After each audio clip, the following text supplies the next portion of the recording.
नमस्कार, मी रेणुका बुलेटिनमध्ये तुमचं स्वागत। आंतरराष्ट्रीय स्तरावरची महत्त्वाची घडामोड त्याचबरोबर राज्यातल्या घडामोडींकडे देखील आपलं लक्ष असणार आहे। पण आता एक महत्त्वाची बातमी हाती येते आणि ती म्हणजे महाराष्ट्र राज्यात महाविकास आघाडीचं सरकार सध्या आहे आणि लवकरच इथे मंत्रिमंडळ विस्तार होण्याची शक्यता व्यक्त केली जाते। काँग्रेस प्रदेशाध्यक्ष नाना पटोले यांनी फेरबदलाचे संकेत काही दिवसांपूर्वी दिलेले होते आणि त्यामध्ये काँग्रेसमधून किमान 6 मंत्री बदलले जातील अशी जोरदार चर्चा सध्या रंगते असं कळतंय।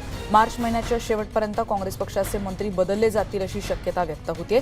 आजपासून 4 दिवस नाना पटोले दिल्लीत आहेत आणि पटोले जवळपास 4 दिवस तिथे असतील आणि यावेळेला कदाचित या संदर्भातले निर्णय घेतले जाऊ शकतात किंवा या संदर्भातली चर्चा होऊ शकते असं म्हटलं जात आहे। पटोले यांच्या दिल्लीवारीमध्ये काँग्रेस अध्यक्ष सोनिया गांधी, राहुल गांधी यांच्यासह अनेक नेत्यांची नाना पटोले भेट घेतील आणि कदाचित या संदर्भात कदाचित चर्चा होऊ शकते अशी माहिती सध्या समोर येते। त्यामुळे काँग्रेसच्या गोटातली आत्ताच्या क्षणाची एक महत्त्वाची बातमी ती काँग्रेसच्या कोट्यातले मंत्री त्यांची नावं आता कदाचित समोर येतील असं म्हटलं जाते, कारण मंत्री बदलू शकतात अशी माहिती सध्या कळते। त्यामुळे महाविकास आघाडी सरकारमधली ही फेरबदला संदर्भातली महत्त्वाची बातमी म्हणता येईल। आत्ताच्या क्षणाची महत्त्वाची बातमी आणि ती म्हणजे नाना पटोले काँग्रेस नेत्यांची भेट घेण्यासाठी आजपासून 4 दिवस दिल्लीत असणार आहेत आणि याआधी देखील त्यांनी संकेत दिले होते। त्याप्रमाणे या भेटीत या 6 मंत्र्यांच्या नावांची चर्चा होऊ शकते। कदाचित त्यांच्या जागी नवीन चेहरे येऊ शकतील का अशी देखील माहिती सध्या कळते। त्यामुळे राज्य मंत्रिमंडळाचा समज विस्ताराची चर्चा आहे आणि त्यामध्ये या 6 नावांबद्दल चर्चा होऊ शकेल असं कळतं आहे। त्यामुळे हे 6 मंत्री कोण, याआधी कोणाकोणाचा समावेश आहे आणि या संदर्भात काय काय चर्चा होत आहेत याकडे देखील लक्ष असेल। त्यामुळे आताच्या क्षणाची महत्त्वाची बातमी काँग्रेसच्या गोटातून आलेली। नाना पटोले यांनी तसे संकेत दिले तशी माहिती सध्या कळते आणि त्यासाठीच ही दिल्लीवारी आहे असं कळतंय। काँग्रेस अध्यक्ष सोनिया गांधी त्याचबरोबर राहुल गांधी यांची देखील ते भेट घेणार असल्याची माहिती कळते आहे। त्याचबरोबर काँग्रेसच्या अन्य नेत्यांची देखील ते भेट घेतील असं कळतंय। विनोद राठोड आमचे प्रतिनिधी आता आपल्या सोबत आहेत। विनोद, काय आताचे अपडेट्स मिळत आहेत, कारण ही दिल्लीवारी महत्त्वाची ठरू शकते का आणि कुठल्या नावांचा यामध्ये समावेश असल्याची चर्चा सध्या सुरू आहे असं म्हणता येईल? नक्की महाराष्ट्राचे प्रदेश काँग्रेसचे अध्यक्ष नाना पटोले गेल्या 4 दिवसापासून दिल्लीमध्ये ठाणे मानून आहेत आणि दिल्लीमध्ये आणखी 2 दिवस ते राहणार आहेत आणि या पार्श्वभूमीवर त्यांनी ज्याप्रमाणे वक्तव्य भंडारामध्ये केलं होतं आणि मंत्रिमंडळाचा विस्तार या दृष्टिकोनातून आता काँग्रेस पक्षाने पावले उचलली आहेत। जवळपास 6 मंत्री या ठिकाणी बदलणार असल्याची मोठ्या प्रमाणात चर्चा आहेत आणि त्या चर्चेला उदाहरण येत आहे। गेल्या 2-4 दिवसापासून नाना पटोले ज्याप्रमाणे दिल्लीमध्ये बसल्या त्याआधी त्यांनी काँग्रेस पक्षाचे सरचिटणीस के.सी. वेणुगोपाल आणि पवन कुमार बन्सल यांची भेट घेतली आहे आणि आता ते राहुल गांधी आणि सोनिया गांधी यांची भेट घेणार आहे आणि त्या भेटीमध्ये एकंदरीत काँग्रेस पक्षाच्या कोणत्या मंत्र्यांची गच्छती आणि कोणत्या नवीन आमदाराला या ठिकाणी मंत्री केलं जाईल या अनुषंगाने त्या ठिकाणी चर्चा ते करतील आहेत आणि यावर संपूर्णपणे एक आराखडा तयार करून नाना पटोले मुंबईमध्ये दाखल होणार आहेत। त्या अनुषंगाने ते गेल्या 4 दिवसापासून दिल्लीमध्ये आहेत आणि त्याच बरोबर नाना पटोले यांनी हेही तेवढं निश्चित केलं आहे की मार्चच्या अखेरीस ह्या मंत्रिमंडळ विस्तार होणार आहेत आणि त्या दृष्टिकोनातून सर्व एकंदरीत तयारी काँग्रेस पक्षाकडून करण्यात येत आहे। ज्या मंत्र्यांचे परफॉर्मन्स फार खराब आहेत आणि ज्या मंत्र्यांकडून एकंदरीत काँग्रेस पक्षाला फायदा झाला नाही या अनुषंगाने जर यावर विचार करायचा असेल तर त्यांचं संपूर्ण या ठिकाणी रिपोर्ट कार्ड नाना पटोले सुद्धा दिल्लीला घेऊन गेले आहेत आणि त्या रिपोर्ट कार्डवर सोनिया गांधी आणि राहुल गांधी यांच्याशी चर्चा करणार आहेत आणि त्यावर जे मंत्री आहेत त्यांची या ठिकाणी गच्छती करण्याच्या दृष्टिकोनातून त्यावर अंतिम शिक्कामोर्तब आहे आणि नवीन कोणत्या व्यक्तीला कोणत्या समाजाच्या नेत्याला या ठिकाणी महाराष्ट्रामध्ये बळ दिला जाईल या अनुषंगाने त्या ठिकाणी अंतिम चर्चा होणार आहेत आणि नाना पटोले ज्या मंत्र्यांची गच्छती होणार आहे त्या मंत्र्यांची लिस्ट आणि ज्या मंत्र्याला नवीन मंत्रिपद बनली लागणार आहे त्या लिस्ट या ठिकाणी घेऊन ते दिल्ली मुंबईत येणार आहे आणि त्या अनुषंगाने महाविकास आघाडीचं सरकार महाराष्ट्रामध्ये आहे आणि महाराष्ट्राचे मुख्यमंत्री उद्धव ठाकरे यांच्याकडे तो प्रस्ताव देणार आहे की आम्हाला काँग्रेस पक्षांचे जे नेते आहेत त्यामध्ये विस्तार करायचा आहे आणि त्या अनुषंगाने मंत्रिमंडळ विस्तारासाठी आपण एक कार्यक्रम बोलवावा आणि राज्यपालांना त्याच्या सूचनाही या ठिकाणी देण्यात येणार आहे। धन्यवाद विनोद या सगळ्या सविस्तर माहितीबद्दल आणि त्याच्यामुळे आताची माहिती मिळते। विनोद जसं सांगताय त्यामुळे काँग्रेसच्या गोटातली एक महत्त्वाची बातमी नाना पटोले यांच्या दिल्लीवारीमध्ये या मुद्द्यावर देखील चर्चा होऊ शकते आणि तसा विचार देखील केला जातोय आणि आतापर्यंतच्या काँग्रेसचे जे मंत्री आहेत त्यांचं रिपोर्ट कार्ड आता वरिष्ठ नेतृत्वाकडे दिलं जाईल आणि त्यानंतर त्यांच्या प्रगती पुस्तकावर काय शेरे मिळत आहेत हे कळू शकेल आणि त्यानंतर हा खांदेपालट होतो का काय अशी चर्चा सध्या रंगते आहे.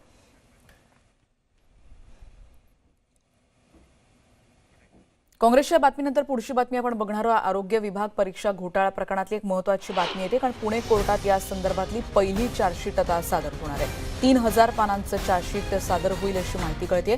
पुणे सायबर पोलिसांनी केलेल्या या कारवाईमध्ये तिन्ही परीक्षा घोटाळ्यांमध्ये 35 पेक्षा अधिक आरोपी आतापर्यंत गजाआड झालेले आहेत आणि त्या संदर्भातली ही महत्त्वाची कारवाई म्हटली जाते, कारण 3000 पानांचं चार्जशीट आता सादर होणार आहे. त्याच्या क्षणाची एक महत्त्वाची बातमी, एक मोठं रॅकेट आणि त्याच्यामुळे आरोग्य विभाग परीक्षा घोटाळा प्रकरणात पुणे कोर्टात ही पहिली चार्जशीट आता सादर होणार असल्याचं कळतं आहे. आतापर्यंत 35हून अधिक आरोपी गजाआड आहेत आणि नेमकं काय घडतंय अधिक माहिती घेऊयात. आपण आमचे प्रतिनिधी चंद्रकांत आता आपल्या सोबत आहेत. चंद्रकांत, एक मोठा घोटाळा समोर आलेला होता आणि त्याच्यामुळे अनेकांचे हाल देखील झालेले होते. याची व्याप्ती किती मोठी आणि त्या दृष्टीनं आज होणारी ही कारवाई किंवा आज चार्जशीट सादर होणं हा किती महत्त्वाचा टप्पा मानला जातोय? रेणुका, हे फक्त हिमनगाचं टोक आहे, कारण पहिला घोटाळा ड विभागातला समोर आला. यात सायबर पोलिसांनी तो सगळं बाहेर आणला. त्यानंतर चैनच निघाली अक्षरशः. म्हणजे पहिला ड, नंतर क, नंतर माडा, नंतर टीईटी 2018-2021 असे. आपल्यासोबत तपास अधिकारी आहेत हाके सर. मला सांगा, हे घोटाळा सुरुवात कशी झाली? सगळे बडे अधिकारी याच्यात गजाआड गेलेले आहेत. नाही, याची आपल्याला 31 ऑक्टोबर 2021 मध्ये तक्रार मिळाली होती MPSCच्या संघटक राहुल कवटेकर याच्याकडून, आणि त्यानंतर त्याची चौकशी सुरू झाली आणि पुढे तपासात आरोग्य विभागाचा डचा पेपर फुटल्याचं निष्पन्न झाल्यानंतर आरोग्य विभागाकडून तक्रार दिली गेली आणि गुन्हा दाखल झाला. आतापर्यंत आपण किती आरोपी अटकेत केले त्याच्यामध्ये? या ड मध्ये 20 आरोपी अटक आहे. म्हणजे कुठला सुरुवात कुठून झाली? बोटले सहसंचालक याच्यात मेन यांनी पेपर फुटलं होतं. नाही, त्याच्यात सुरुवात ज्याचा नावाचा शिक्का पडला होता तो एक एजंटापासून सुरुवात झाली आणि मग वर जात आम्ही 7-8 आरोपी वरच्या चेनपर्यंत गेल्यानंतर मग शेवटी आम्हाला डॉक्टर महेश बोटले हे पेपर सेटिंग करणाऱ्या कमिटीचे सदस्य, म्हणजे ते सहसंचालक आहेत. सहसंचालक. म्हणजे पहिल्यांदा जसं मध्य प्रदेश MP मध्ये व्यापम घोटाळा होता, तसा हा राज्यातील परीक्षांचा घोटाळा नंतर चैनच सुरू झाली. म्हणजे TET असेल, नंतर माडा असेल, क वर्गाची परीक्षा असेल, कसं कसं समोर नेक्सस समोर येत गेलं?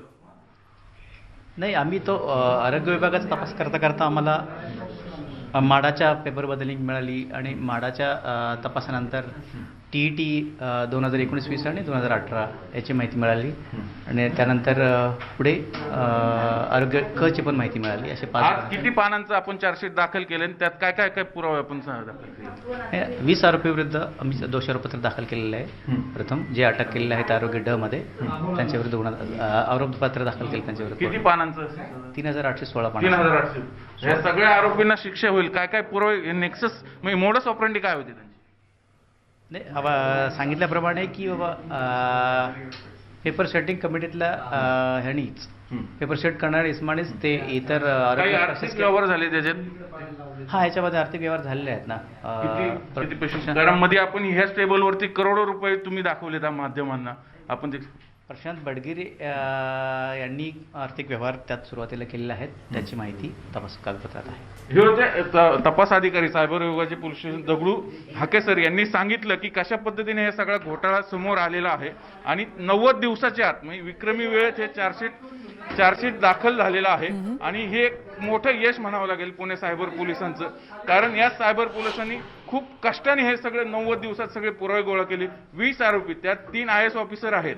रेणुका, धन्यवाद चंद्रकांत या सगळ्या माहितीबद्दल. आणि चंद्रकांत जसं म्हणतात तसं हिमनगाचं टोक आहे आणि यामुळे अनेकांचे हाल झालेले होते. त्यामुळे बघूयात, चार्जशीट सादर होते, यानंतर कशा रीतीनं कारवाई होते याकडे देखील लक्ष असेल. पण यानंतर आपण जाणार आहोत उत्तर प्रदेशच्या निवडणुकांसंदर्भातल्या एका महत्त्वाच्या बातमीकडे. कारण उत्तर प्रदेश विधानसभा निवडणूक प्रचारात शिवसेनेचे अनेक नेते देखील सहभागी झालेत. शिवसेना नेते आदित्य ठाकरे, संजय राऊत, एकनाथ शिंदे, उदय सामंत, राजन विचारे हे शिवसेना उमेदवारांच्या प्रचारासाठी सभा आणि रोड शो तिथे करतायत असं कळतंय. उत्तर प्रदेशमधील कुराव, प्रयागराज, गोरखपूर आणि त्याचबरोबर अलाहाबाद इथल्या मतदारसंघातल्या शिवसेना उमेदवारांचा प्रचार हे आता शिवसेना नेते करतायत आणि त्याच्यामुळे शिवसेना नेत्यांची तिथे उपस्थिती आणि आता प्रचारामध्ये त्यांचं देखील योगदान असणारे शिवसेनेच्या प्रचार रॅलीला हे सर्व नेते तिथे उपस्थित असल्याचं कळतंय.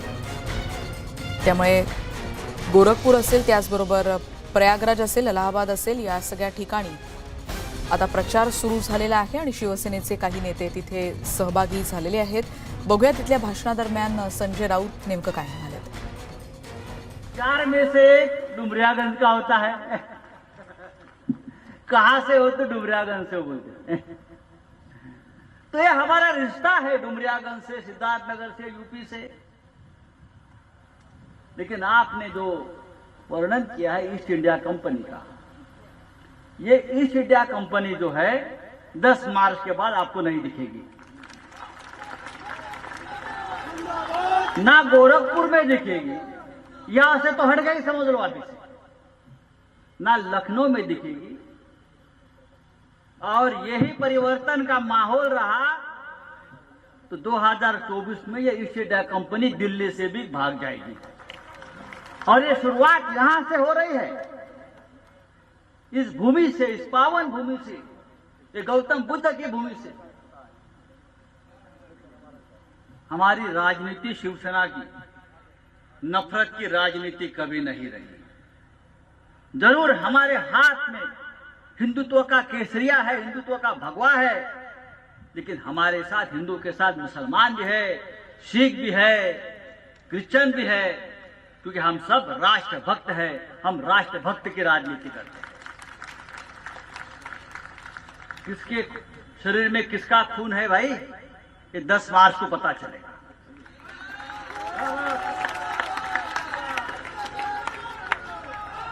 ये खून की कसम है कि किसके शरीर में किसका खून है और आपका खून क्या है और आपके खून में क्या दौड़ रहा है, यहां की जनता 10 मार्च को दिखाएगी, 3 मार्च को दिखाएगी. लेकिन शिवसेना का रिश्ता खून का रिश्ता है आपके साथ. जैसे धैर्यशील जी ने कहा, प्रियंका जी ने कहा, उस कठिन समय में महाराष्ट्र उत्तर प्रदेश के साथ, यहां बच्चों के साथ खड़ा रहा, मानवता के साथ खड़ा रहा, मदद करता रहा. आपके ये ईस्ट इंडिया कंपनी के लोगों ने आपके बच्चों को उत्तर प्रदेश के बॉर्डर पर खड़ा कर दिया, अंदर नहीं आने दे रहे थे. और हम ही थे, उद्धव ठाकरे जी की सरकार थी, मुंबई की सरकार थी, शिवसेना की सरकार थी, जो आपके साथ हमेशा खड़ी रही है और आने वाले दिनों में रही. ये आजादी की लड़ाई की बात आपने की है. ये आजादी की लड़ाई है, डुमरियागंज की आजादी की लड़ाई है, सिद्धार्थनगर की आजादी की लड़ाई है. लड़ेंगे? आप तो नेताजी है, तो सुभाष चंद्र बोस का काम करिए. और आपके लिए आजाद हिंद फौज महाराष्ट्र से आई है शिवसेना. भाई हम आपके साथ है, आप क्यों डरते हो? ना डरना ना झुकना, ये शिवसेना का नारा है. ये डुमरियागंज में हमको जो बताया जाता है कि उत्तर प्रदेश में आपका क्या काम है, आपको पता चलेगा हमारा क्या काम है 10 मार्च के बाद. जब 2024 तक पूरा उत्तर प्रदेश भगवा हो जाएगा, तब पता चलेगा हम यहां क्यों आए हैं और हम क्या करने आ रहे हैं. ये लड़ाई यहां से शुरू हुई है डुमरियागंज से, और इस लड़ाई के नेतृत्व करेंगे राजू श्रीवास्तव जी पूरे उत्तर प्रदेश में. आप देखिए, इसीलिए तो आज महाराष्ट्र से बाला साहेब ठाकरे जी के पोते आदित्य ठाकरे जी ने यहां कदम रखा, इस भूमि पर ये जीतने के लिए, विजय प्राप्त करने के लिए किया है. मैं आप सभी से प्रार्थना करता हूं, आप घर घर में जाकर, गांव गांव में जाकर शिवसेना का प्रचार करिए. और राजू श्रीवास्तव जी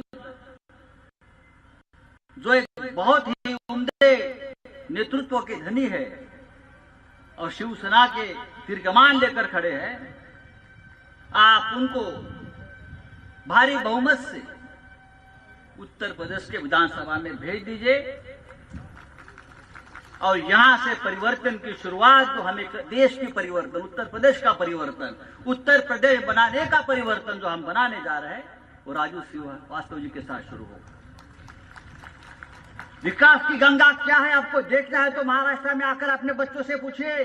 जब से ठाकरे सरकार महाराष्ट्र में आई है,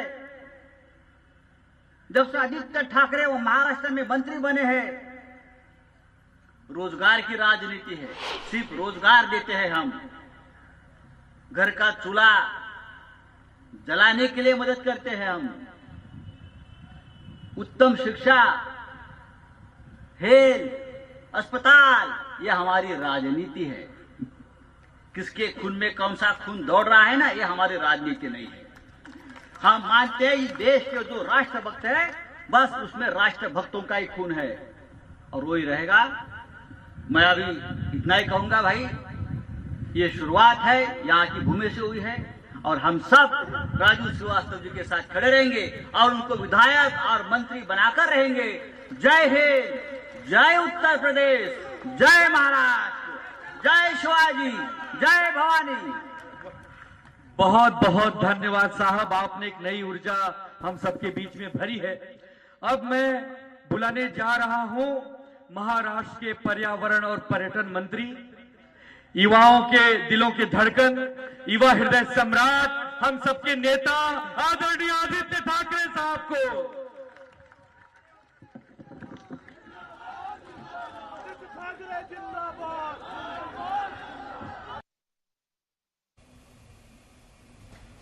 संजय राऊत आणि आदित्य ठाकरे आता प्रचारात उतरलेले आपण बघतोय। त्याचबरोबर एकनाथ शिंदे देखील आता उत्तर प्रदेशमध्ये आहेत आणि त्यामुळे शिवसेनेच्या प्रचारासाठी हे सर्व नेते उत्तर प्रदेशात पोहोचलेले आहेत। आता काही वेळापूर्वीच आपण बघितलं संजय राऊत यांचं भाषण झालं आणि यावेळी शिवसेना नेते आदित्य ठाकरे, संजय राऊत, एकनाथ शिंदे, उदय सामंत त्याचबरोबर राजन विचारे हे देखील प्रचार सभा आणि रोड शो करतायत सध्या आणि त्यासाठी ते उत्तर प्रदेशात दाखल झालेले आहेत। आदित्य ठाकरे यांच्या भाषणाकडे जाऊया। शहरों में बातचीत हो रही थी और सभी को पता था कि मैं उत्तर प्रदेश तो आने वाला हूं, प्रचार सभा लेने वाला हूं, लेकिन जो भी बातें चल रही थी मेरी उनके साथ, मुझे एक बात तो साफ पता चल रही थी कि सिर्फ डुमरियागंज में प्रचार सभा के लिए नहीं, लेकिन राजू जी आप मुझे विजय सभा के लिए भी बुलाने वाले, ये मुझे पता है। हर कोई जो मुंबई में है, जो हर एक इलाके में है, उत्तर प्रदेश से है, बहुत सारी बातें हम सुनते आए हैं, देखते आए हैं, न्यूज पे देखते हैं, अखबारों में पढ़ते हैं, लेकिन एक ही मुझे महसूस हो रहा है कि बदलाव की लहरें, परिवर्तन की लहरें यहां भी बह रही है। उत्तर प्रदेश में बदलाव होने वाला है, परिवर्तन होने वाला है। क्या मैं ठीक कह रहा हूं? परिवर्तन होने वाला है कि नहीं? जिस आशा से, जो एक आशावाद की बातें चल रही थी, परिवर्तन की बातें चल रही थी, सपा से भाजपा तक आप लेके गए, 2017 का जो चुनाव हुआ, एक विकल्प करके आपने कमल को चुना, भाजपा का चुना, लेकिन जो भी सपने दिखाए थे वो सपने पूरे कर पाए हैं? कर पाए हैं? तो परिवर्तन होना चाहिए कि नहीं? जो भी उस वक्त हम सुन रहे थे, बातें सुन रहे थे, हमें भी महाराष्ट्र में लगा कि चलो उत्तर प्रदेश में कुछ नया होने वाला है, उत्तर प्रदेश में विकास की गंगा बहने वाली है, केंद्र में भारत सरकार इतनी 303 की बहुमत से बनी हुई है, यहां भी बहुमत, यानी कैसा बहुमत?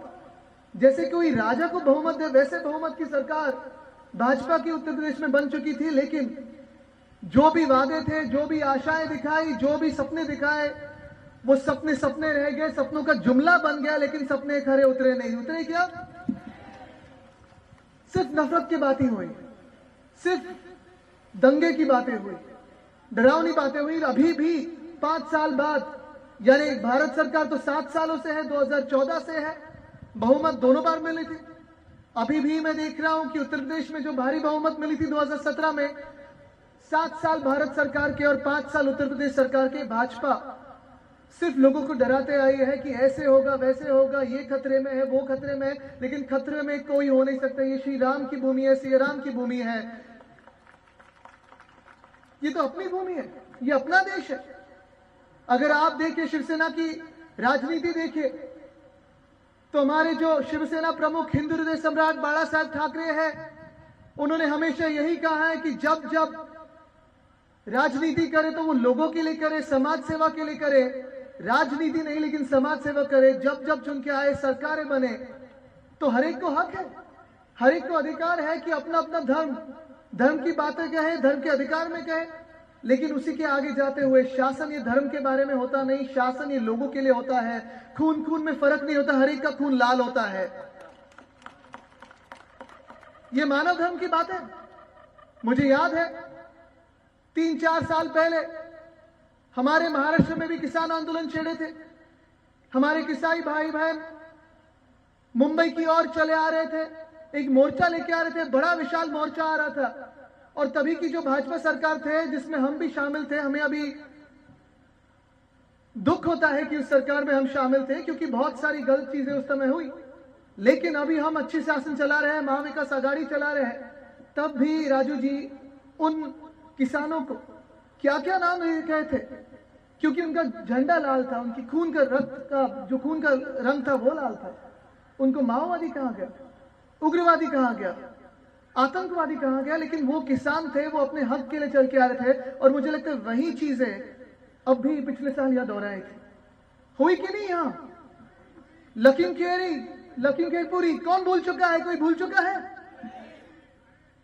और ये बातें अपने मन में है, दिल में है, कहीं ना कहीं तो एक जख्म दे चुके हैं। और इसलिए मैं जब देखता आया हूं, अभी भी जो कोई बातें चल रही थी, मैं राजू से पूछ रहा था कि यहां विकास हुआ कि नहीं। आप मुझे बताएं, ये तो प्रत्याशी है यहां से, आप मुझे बताएं विकास हुआ कि नहीं हुआ? नहीं हुआ है। लेकिन फिर जो आपके यहां के अभी के मुख्यमंत्री है, जो कल के चुनाव के बाद भूतपूर्व मुख्यमंत्री बनेंगे, वो जब हमारे मुंबई में आते हैं, कभी कभी अलग राज्यों में जाते हैं, जो हमारे अखबारों में बड़ी बड़ी एड्स देते हैं कि इतनी इन्वेस्टमेंट आई, इतनी फैक्ट्री आई, इतने रास्ते बने, ऐसे हुआ। सच में अगर आओ तो रोजगार बढ़ा है कि बेरोजगारी बढ़ी है? महिला अत्याचार बढ़े हैं कि महिला सम्मान बढ़ा है? अत्याचार बढ़ा है। सामाजिक न्याय बढ़ा है कि सामाजिक अन्याय बढ़ा है? धर्म में एकता बढ़ी है कि नफरतें बढ़ी है? और ये फिर कैसी सरकार चलेगी? अगर बेरोजगारी बढ़ रही है, सामाजिक अत्याचार बढ़ रहे हैं, अन्याय बढ़ रहा है, महिलाओं की अगर देखें आप हालत, तो पेपर में तो कहते हैं कि न्याय दिया है, सुरक्षा दी है, लेकिन मुझे तो वो दिखता नहीं है। और यही अगर हम बदलना चाहते हैं तो मुझे लगता है परिवर्तन की जो लहरें हैं वो यहां भी आनी चाहिए। आप क्या तैयार हो परिवर्तन के लिए?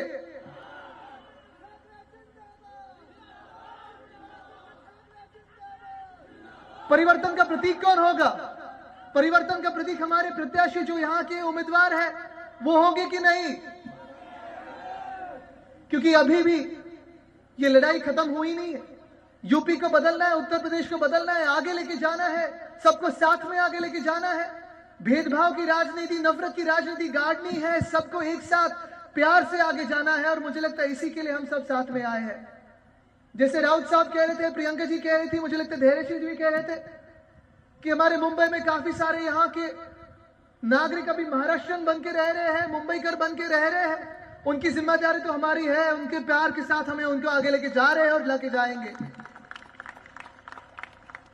लेकिन राजू जी, मुझे एक ही बात याद है जो शायद हम जो भी कर पाए वो कर पाए हैं, लेकिन तो भी देश के लिए अच्छी बात नहीं रही और एक घाव देके चला गया है। कोरोना का जब संकट आ रहा था, देश पे बढ़ रहा था, मुझे लगता है 23 से 24 मार्च का वो दिन था, जनता कर्फ्यू लगा था। और तभी काफी सारे उत्तर प्रदेश के हो, बिहार के हो, भाइयों बहनों, मेरे सारे उधर के लोग, नागरिक जो मुंबई में बसे हैं, उनको वापस गांव में आना था, अपने माता पिता के पास आना था, अपने परिवारों के पास आना था, अपने बच्चों के पास आना था। सारी भीड़ उमड़ चुकी थी। हमारे कुर्ला स्टेशन हो, छत्रपति शिवाजी महाराज टर्मिनस हो, अन्य शहरों में भी काफी भीड़ उमड़ चुकी थी। सारे लोग ट्रेन के स्टेशन पे गए थे और पूछ रहे थे कि ट्रेनें कब छूटेगी, यहां से हम गांव कब जा सकेंगे, हमारे परिवारों के पास कब जा सकेगा, मेरे माता पिता के आशीर्वाद कब ले सकेंगे। और तब हम स्वयं फोन कर रहे थे, मुख्यमंत्री उद्धव साहब ठाकरे, महाराष्ट्र के मुख्यमंत्री भी फोन कर रहे थे भारत सरकार को कि यहाँ के सारे नागरिक जो है, बिहार के हमारे भाई बहन हो, उत्तर प्रदेश के भाई बहन हो, डुमरियागंज के भाई बहन हो, वो सारे वापस अपने माता पिता के पास जाना चाहते हैं। कृपा करके ट्रेनें छोड़े, क्योंकि उनको अपने घर जाना है, देखना है कि माता पिता के पास कोई है कि नहीं है। संकट तो बढ़ रहा था, कोविड का संकट बढ़ रहा था, और तो भी भारत सरकार मानी नहीं। 1 मई तक वो ट्रेनें बंद रखी। ये कैसी शर्मनाक घटना थी। और अगर आप देखते होंगे, टीवी पे भी चल रहा था सब कि काफी सारे काफले के काफले वहां से चल के आ रहे थे, लोग चल के आ रहे थे, महिलाएं अपने छोटे बच्चों को चल के आ रहे थे। और तभी उसी शाम को मुख्यमंत्री उद्धव साहब ठाकरे, जो महाराष्ट्र के मुख्यमंत्री है, उन्होंने एक अपील की, टीवी पे की, रेडियो पे की, हर जगह की कि ये देश अपना है, हम सारे लोग एक साथ है, ये कोरोना का संकट हम एक साथ लड़ सकते हैं। कोई भी अपने गांव मत जाइए, मुंबई भी आपका गांव है, मुंबई में आप रहिए, हम आपके ख्याल करेंगे। अगले 2 महीने तक राजू जी, अगले 2 महीनों तक मुंबई में भी, पूरे महाराष्ट्र में भी 500 से अधिक हमने कैंप्स लगाए। 3 बार का खाना पीना हो, योगा की कैंप्स हो, हेल्थ चेकअप्स हो, ये सारे करके जब ट्रेनें शुरू हुई, तब भी सबसे शर्मनाक घटना ये थी कि रेलवे ने टिकट कटवाने के लिए भी पैसे मांग रहे थे। और तभी मैं गर्व के साथ कह सकता हूं कि टिकट जो काटे हैं, टिकट के जो पैसे हैं, वो हमारे सीएम रिलीफ फंड से आए और हमने साथ में दिए हैं।